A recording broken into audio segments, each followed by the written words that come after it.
आज का जो हमारा टॉपिक है, अक्सर अपना घर बसाने के लिए लड़कियां उससे समझौता कर लेती हैं। आज का हमारा टॉपिक है आत्मसम्मान, सेल्फ रिस्पेक्ट। और अक्सर लड़कियों को उसी से समझौता करना पड़ता है अपने घर को बचाने के लिए।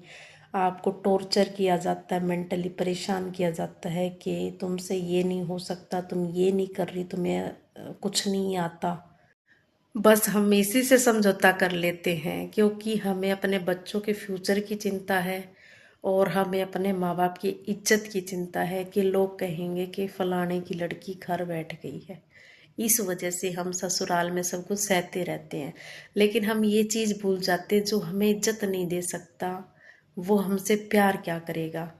जो इंसान दुनिया के सामने हमें ताने दे, उसके सामने हमें कोई ताने दे रहा है, सास ननद ससुर कुछ भी कह रहे हैं, गाली गलौज कर रहे हैं, माँ बाप को गालियां दे रहे हैं, और उस टाइम पे वो इंसान चुप है, कुछ नहीं बोल रहा, स्टैंड नहीं ले रहा, तो भी तुम्हारे सेल्फ रिस्पेक्ट को ठेस लग रही है।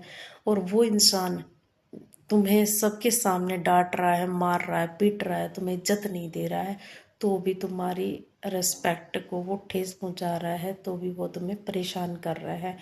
और हम सिर्फ इसी वजह से चुप रहते हैं कि कल कोई ये ना बोल दे कि उसकी लड़की घर बैठ गई है, ज़रूर इसी में कोई कमी होगी, इनके संस्कार अच्छे नहीं है, यहाँ की लड़कियाँ घर बसा नहीं सकती हैं।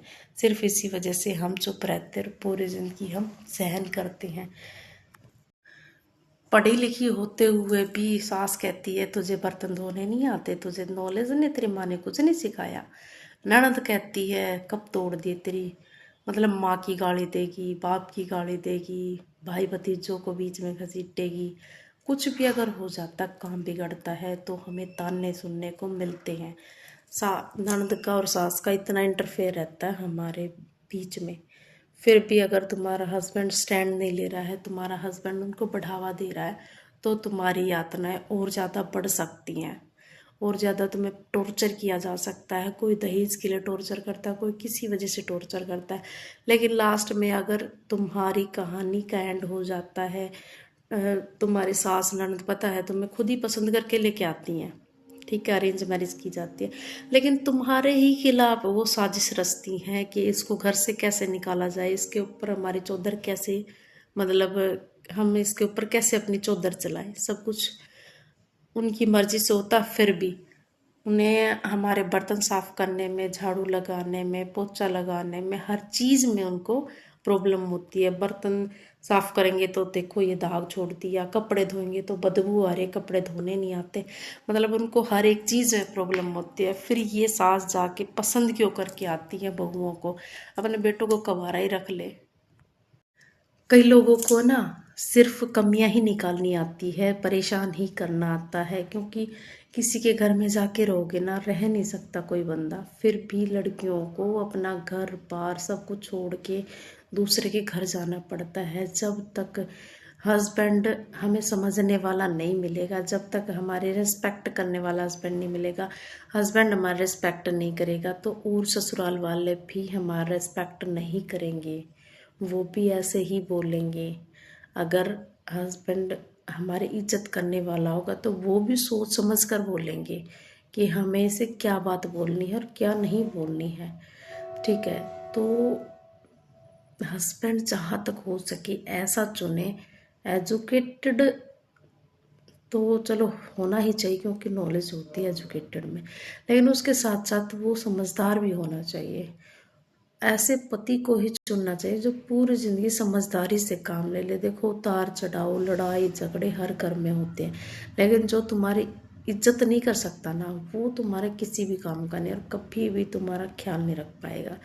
बहुत कॉमन टॉपिक है ये कि सेल्फ रिस्पेक्ट चुनी जाए या अपनी गृहस्थी चुनी जाए। देखो सेल्फ रिस्पेक्ट मोस्ट इम्पोर्टेंट है। पति कभी भी है ना एक जैसे नहीं रह सकते हैं। कुछ दिन तुमसे प्यार करेंगे, तुम्हारी इज्जत करेंगे, रिस्पेक्ट करेंगे नई नई शादी में, फिर उसके बाद वो अपनी माँ का लाडला हो जाता है, वो माँ का गुलाम हो जाता है, बहनों का गुलाम हो जाता है, वो अपनी वाइफ को साइड कर देता है। सबकी बात नहीं कर रही हूँ, लेकिन कुछ हस्बैंड ऐसे भी होते हैं जो मतलब 10% होते हैं जो अपनी बीवी को प्रॉपर पहले के जैसे प्यार करते हैं और रिस्पेक्ट देते हैं। कुछ हस्बैंड ऐसे होते हैं कि ये कहाँ ही जाएगी, यहीं पड़ी रहेगी, अब तुम्हारी शादी हो गई है, मैं इसे चाहे ताने दूँ, चाहे मारूं पिटूं, कुछ भी करूँ, ये कहीं नहीं जाएगी। और हम लड़कियां हैं, हम लड़कियां प्यार में बह जाती हैं, फिर हमारे बच्चे हो जाते, फिर हम बच्चों के लिए परेशान होते हैं कि हाँ हमारे बच्चे का फ्यूचर ख़राब हो जाएगा, क्योंकि बच्चे को माँ भी चाहिए और बाप भी चाहिए। लेकिन इस चीज़ को वो पिता, वो हस्बैंड कभी नहीं सोचता है। अगर हस्बैंड इतना सोचने लगे ना तो कभी किसी लड़की का कोई तलाक ना हो। और आज के टाइम में तलाक इस वजह से बढ़ रहे हैं क्योंकि लड़कियों ने मार खाने से मना कर दिया, एजुकेटेड होने की वजह से उन्होंने ताने सुनने से मना कर दिया, माँ बाप की गाली सुनने से मना कर दिया। उन्होंने जो ये बार बात बात पर ताने दिए जाते ना, तेरे बाप ने दिया क्या, तेरी माँ ने ये नहीं किया, वो मतलब इतनी बुरी बुरी गालियाँ देते, भाई भतीजे की गालियाँ देते, वो सुनने से इनकार कर दिया। इसलिए उनके डिवोर्स के केस बढ़ रहे हैं। पहले वाली औरतें अनपढ़ होती थी, उन्हें बताया जाता था कि डोली बाप के घर से उठती है और अर्थी माँ बाप, अर्थी सास ससुर के घर से मतलब ससुराल से उठती है। ठीक है, तो वो मार भी खाती थी, पिटती भी थी, ताने भी सुनती थी, गालियाँ भी सुनती थी और वहीं पड़ी रहती थी।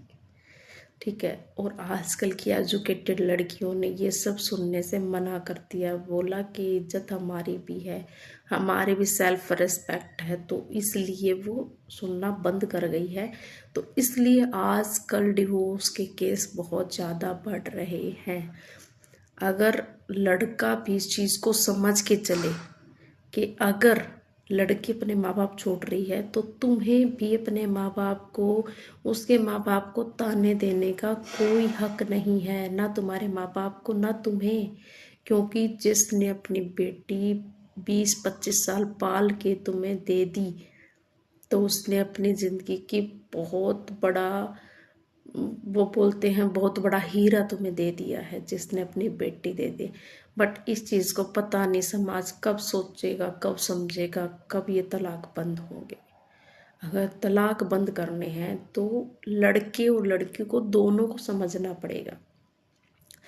आधे से ज़्यादा लोग बोलते हैं कि लड़की की गलती है। अरे लड़की की कहाँ से गलती होगी जो सब कुछ छोड़ के उनको अपने माँ बाप की तरह प्यार करती है, अपने सास ससुर को। वही सास ससुर ये नहीं लेके आई, वो नहीं लेके आई, ये नहीं दिया इसके घर वालों ने, वो नहीं दिया इसके घर वालों ने, इसका बाप गरीब है या माँ बाप में इतनी नॉलेज नहीं है, संस्कार नहीं दिए, ये नहीं दिया, वो नहीं दिया, मतलब इतने ताने देंगे 24 घंटे, तो वो लड़की कितना सहन कर सकती है। तुम अपनी बेटी की हर गलती इग्नोर करते हो। तुम्हारी बेटी ने कोई भी गलती कर दे, तुम्हारी बेटी, अगर यही तुम अपनी बहू के साथ इग्नोर करना सीख जाओगे ना तो वो भी तो किसी की बेटी है ना। लेकिन ये चीज़ सबको समझने की ज़रूरत है। ठीक है, हम अपनी घर आई बहू की इज्जत नहीं करते हैं। इज्जत दोगे तो प्रॉपर उसको भी इज्जत चाहिए, वो भी एक इंसान है, उसके सीने में भी दिल है, उसे भी दर्द होता है।